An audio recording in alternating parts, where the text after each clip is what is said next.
1636. The Dutch Republic, the richest nation on earth. In the taverns of Haarlem and Amsterdam, men are not talking about gold, not about ships, not about spices from the east. They are talking about a flower, a single tulip bulb, one that has never even bloomed. Men are selling houses for it, trading entire businesses for it, risking everything they own for it. They call it the Semper Augustus, the most beautiful tulip in the world. And for a few fevered months, it is worth more than a mansion on the finest canal in Amsterdam. This is not a story about flowers.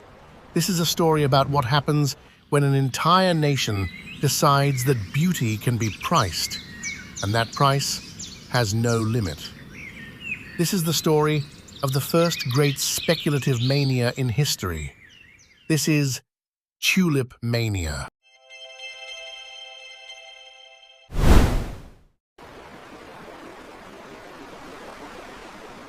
Tulips were never Dutch. They came from the mountains of Central Asia, from the gardens of the Ottoman sultans. In the mid-1500s, a single bulb reached Vienna. Then it reached the Low Countries. The Dutch fell in love immediately. Most tulips were attractive enough, but occasionally a bulb produced something far stranger. It started with a virus. Instead of one solid color, the petals broke into streaks and flames, red against white, purple against yellow, patterns that looked almost painted by hand, streaks that looked like they were painted by God himself. These broken tulips became living jewels, and to the Dutch, the strange coloring made them even more desirable. 3 of them stood above all the rest. The Viceroy regularly sold for 3,000 to 4,000 guilders. In today's money, that is hundreds of thousands of dollars. The Admiral van Enkhuizen, one sold at the famous Alkmaar auction for 5,200 guilders, and the rarest of them all, the Semper Augustus, a pure white flower shot through with blood-red flames. Only a handful existed in the entire world. At its peak, it was valued as high as 10,000 guilders, potentially close to $1 million today. In a society built on trade, status, and display, owning one was the ultimate proof that you had arrived. At first, only the very rich could afford them. Merchants who made fortunes in the spice trade, regents who ran the cities. They planted them in formal gardens and invited their neighbors to stare. But the Dutch were not a people who left opportunity to the rich alone. By the early 1630s, something new is happening. People begin trading the bulbs themselves, still in the ground, months away from blooming. They create contracts, a promise to buy at a fixed price when the season comes. No bulb changes hands, just paper, just a bet on the future. They call it windhandel, the wind trade. Prices rise slowly, then faster, then they climb like a rocket. A skilled craftsman earned around 300 guilders a year. That was a full year's income. Jan is a baker in Haarlem. One winter evening, he risks nearly everything and borrows more to buy a single rare bulb contract for 2,400 guilders. 8 years of his labor locked into a piece of paper. For a few weeks, the contract is worth more every single day. Then the market turns. A single Semper Augustus for 2,400 guilders.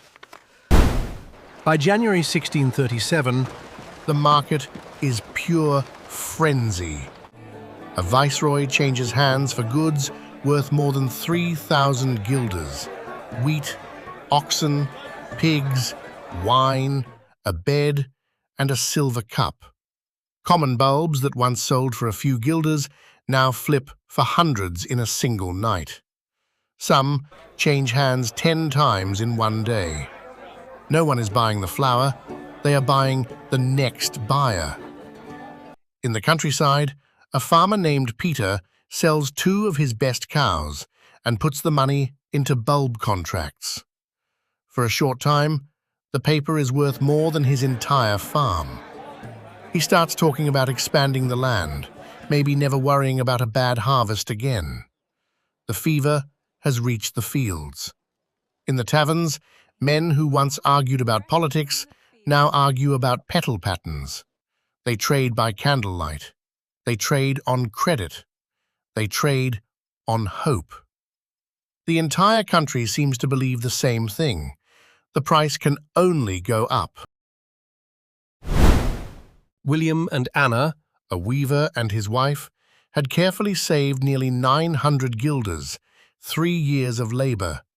It was their safety net, their daughter's future. They put almost all of it into tulip contracts.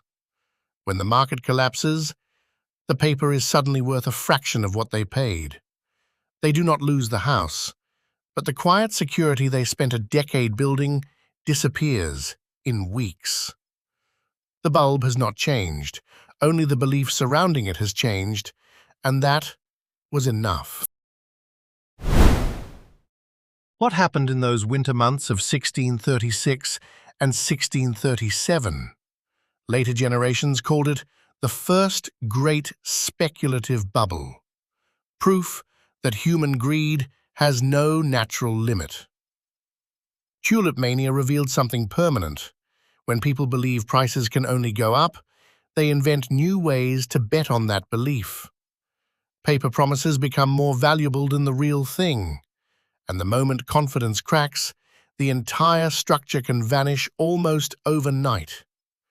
Every bubble since, the South Sea Company, the dot-com mania, the housing market of 2008, carries the same DNA. A rising price, a beautiful story, a crowd that refuses to believe the rise can end, and then the sudden discovery that it can. The Dutch never forgot. For generations, tulip became a quiet insult.